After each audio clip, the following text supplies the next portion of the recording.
ہوسیہ 8واں باب۔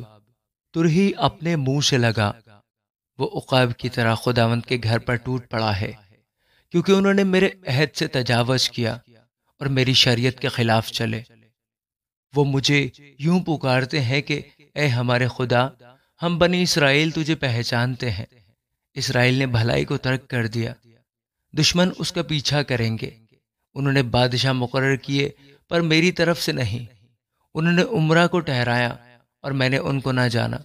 انہوں نے اپنے سونے چاندی سے بت بنائے تاکہ نیست و نابود ہوں۔ اے سامریا، تیرا بچڑا مردود ہے، میرا قہر ان پر بھڑکا ہے۔ وہ کب تک گناہ سے پاک نہ ہوں گے؟ کیونکہ یہ بھی اسرائیل ہی کی کرتوت ہے۔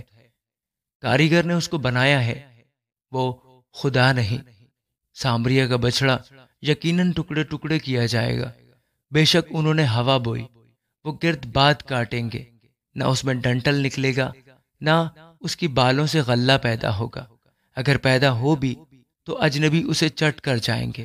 اسرائیل نکلا گیا، اب وہ قوموں کے درمیان ناپسندیدہ برتن کی مانند ہوں گے، کیونکہ وہ تنہا گورخر کی مانند اسور کو چلے گئے ہیں۔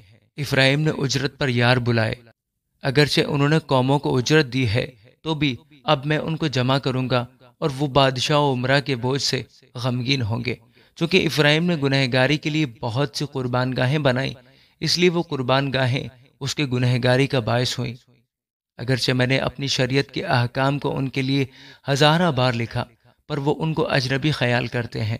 وہ میرے ہدیوں کی قربانیوں کے لیے گوشت گزرانتے اور کھاتے ہیں، لیکن خداوند ان کو قبول نہیں کرتا۔ اب وہ ان کی بد کرداری کو یاد کرے گا اور ان کو ان کے گناہوں کی سزا دے گا۔ وہ مصر کو واپس جائیں گے۔ اسرائیل نے اپنے خالق کو فراموش کر کے بت خانے بنائے ہیں، اور یہودا نے بہت سے حسین شہر تعمیر کیے ہیں، لیکن میں اس کے شہروں پر آگ بھیجوں گا اور وہ ان کے قصروں کو بھسم کر دے گی۔ آمین۔